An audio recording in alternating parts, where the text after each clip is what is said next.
চলুন এবার নিচে যাই, নিচে গিয়ে দেখি বাচ্চারা কে কী করছে।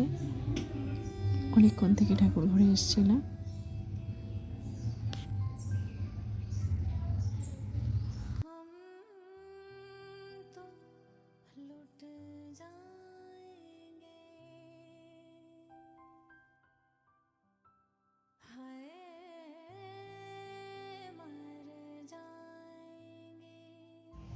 এবার আরেকজনকে দেখুন, ওর সকাল থেকে আমার উপর খুব রাগ।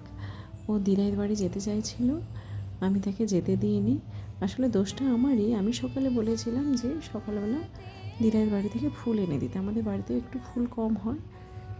তো পরে আর যেতে দেওয়া হয়নি, তাই তার খুব রাগ, আমাকে ঘরে ঢুকতে দেবে না। আরেকজনকে ততক্ষণে দেখে আসি ও কী করছে সকাল থেকে। ও পড়তে বসছে, ওর আসলে 3 তারিখ থেকে পরীক্ষা, তো তাই। দেখি দেখি দেখি দেখি দেখি, সদ সদ, আমাকে যেতে দাও।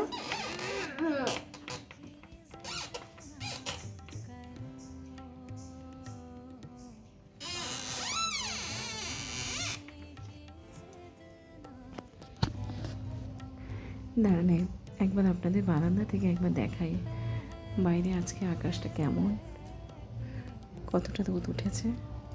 বেশ সুন্দর পরিষ্কার আকাশ, ভালোই রোদ হয়েছে।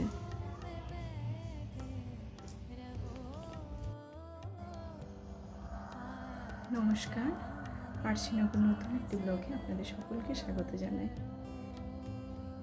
সকালটা বেশ এভাবেই শুরু করলাম, পুজো পাঠ সব শেষ। এবার যাবো রান্নায়, দেখি আজকে কী রান্না করি।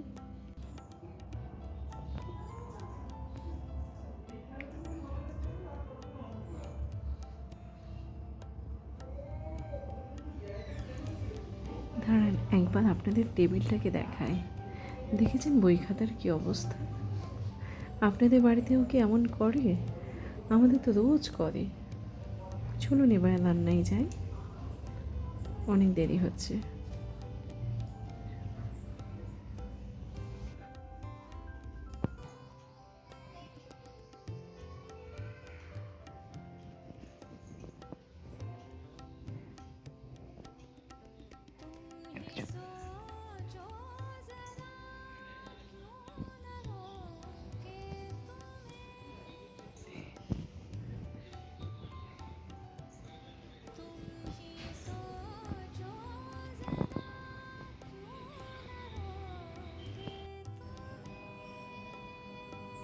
প্রথমে গ্যাস দুটো জ্বালিয়ে নিলাম, এবার ভাতের হাঁড়িটাও একদিকে বসিয়ে দিলাম, আর একদিকে কড়াই বসিয়ে নিলাম।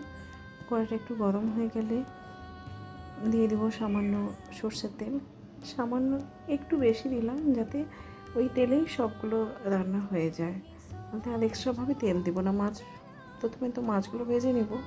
আজকে রান্না করব রুই মাছ। রুই মাছের বেশ কয়েকটা পিস ছিল ফ্রিজে, তো এগুলো দিয়ে পেঁপে আলু গাজর দিয়ে পাতলা ঝোল বানাবো। যেহেতু ঘরে দুটোই বাচ্চা, তো ওদের মতো করেই রান্নাটা বেশি করা হয়, নিজেদের মতো করে আমাদের মতো করে আর করা হয় না, যে বাচ্চারা যেটা পছন্দ করে তাই করি। তো মাছগুলোও ভাজা হয়ে গেল, মাছগুলো তুলে নিলে ওই তেলেই কিন্তু পেঁপে আলু গাজর সবই ভেজে নেব। আমি তো ভেজে করি, জানি না আপনারা কেমন করেন। অনেকে করে মশলা দিয়ে তেমনি সবজি দিয়ে তারপর রান্নাটা করে। আমার একটু সবজি যখন যেমন সুবিধে হয় তেমনই করি, তো আজকে একটু সময় আছে তাই করে নিলাম। সবজিগুলো ভাজা হয়ে গেছে, এবার তুলে নিব।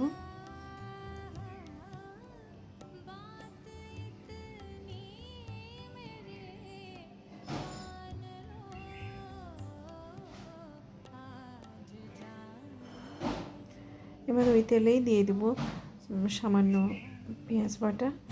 আসলে বাচ্চা দুটো কিছুতেই পেঁয়াজ কুচোনো টমেটো কুচোনো কিছুই পছন্দ করে না।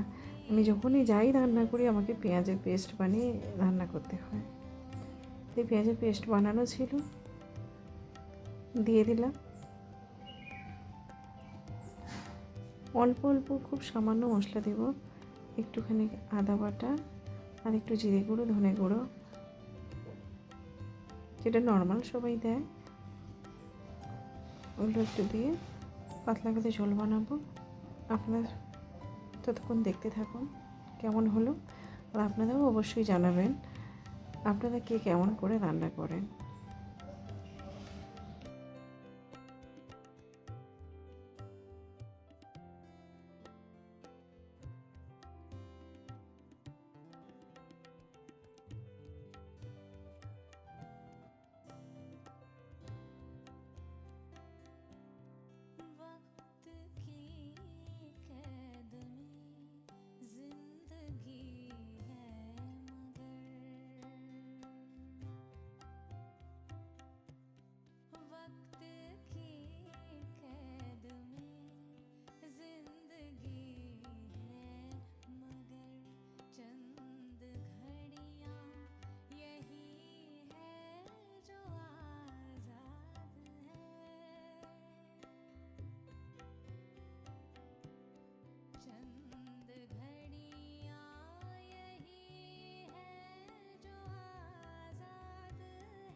আজ এখানেই তবে ব্লগটি শেষ করলাম।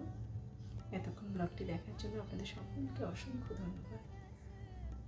আবার পরের একটি ব্লগে আপনাদের সকলের সাথে আবার দেখা হবে। ততক্ষণে আপনারা ভালো থাকুন, সুস্থ থাকুন, সাবধানে থাকুন।